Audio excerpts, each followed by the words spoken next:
Earlier, I did not get to share with you all. I was so excited, and I didn't get to share before I went to bed because my phone was not charged. It was completely dead again. It's just the celebration of having electricity. There's so many things you take for granted, and we become so comfortable. Things like air conditioning, electricity, power, our phones, that we just simply take for granted.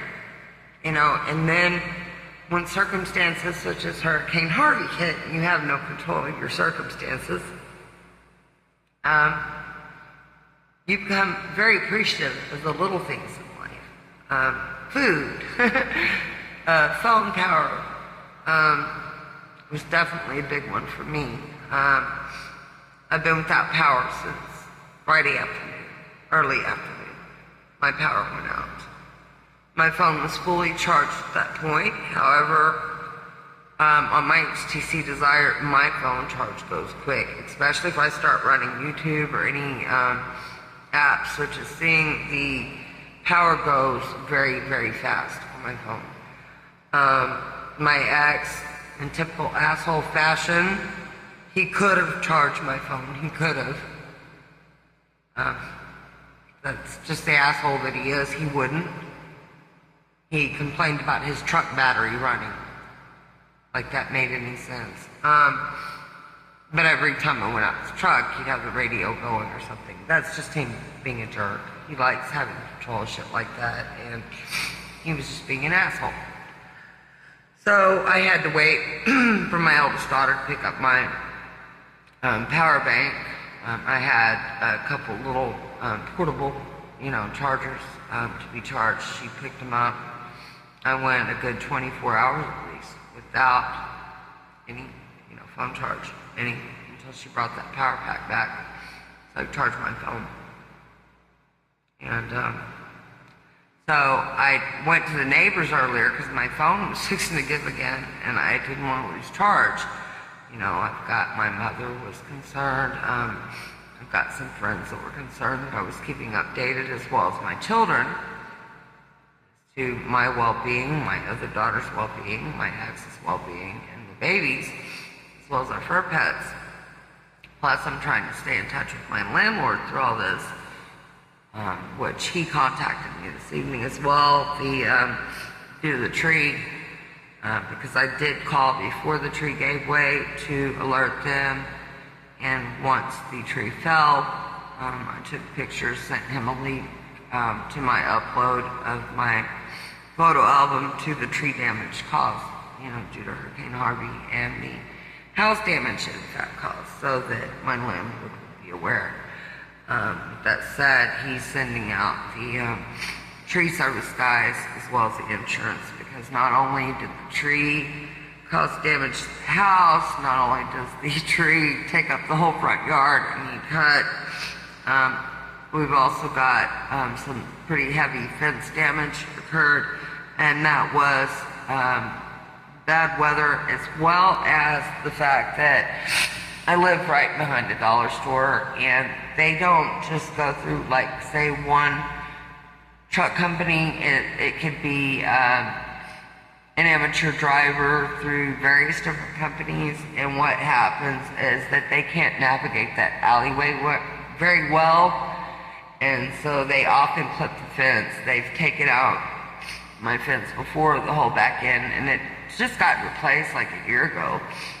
However, it's happened again, and in that instance, when that happens, they don't cut a check to say the tenant. They have to be in contact with the landlord, and in turn, the dollar store as a company will hold that driver liable, and they'll cut, the landlord or the property owner a check in turn for the insurance or whatever to remedy the problem, to replace the fence. So that's what had happened in my case. That's what needs to happen again. I already alerted him so that he can call insurance out because of the tree damage to the home, as well as his fence, and so that can be remedied again. Anyway, so what I was wanting to share with you guys. So last night I was so excited that my power was back on. That may seem like a small feat, but really, you guys, we get so spoiled, if you think about it. I remember back when I was younger, say air conditioning, okay? Air conditioning was kind of a luxury because, a lot of, like, my family is very responsible when it comes to that. Not only because your electric bill, etc., is that we do get so comfortable, we get so complacent, guys. I guess is my point, is that my family would typically run the air conditioning unit at 78 degrees for an overall air conditioning unit. Pardon me, guys, my sinuses are going crazy. I've got window units now. My central air went out some time back, and my landlord didn't, I guess, want to replace that. So I'm running off window units. And God, I tell you what though, between the phone charge and the luxury of having the air conditioning, having been without it since Friday, I feel so blessed to have all that back at the moment. I was so excited last night, when I took my phones to my neighbor and my power pack, asking them, hey, can you please charge it? It's gonna die. Just to have that small luxury. When I got back to the house, the window units were running. My daughter's like, Mom, the power's on. It's like, yay! I was so excited. I just wanted to celebrate. I wanted to have a block party at that point. And so in doing so, I met a couple people who were walking by my home. This is where I was going with all that. It was so neat. And nobody else was, I guess, feeling celebratory, although I had a couple other neighbors just as excited about their power being back on, because our whole block's been out, like I said, since Friday, except for one neighbor who had a generator. We didn't. So I grabbed a shot of vodka. I was like, hell yeah, I'm gonna celebrate this moment. And some people were walking by, a couple, and we sat there and talked for the longest time in my front yard.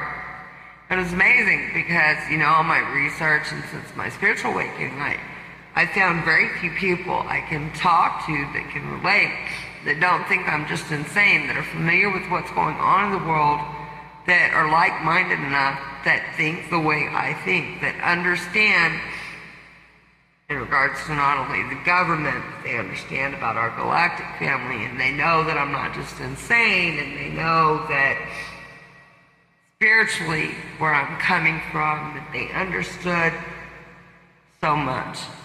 And I introduced them, I'm still new at this whole, dealing with the crystals, and even my spirituality as a whole, I'm still new at so much of this.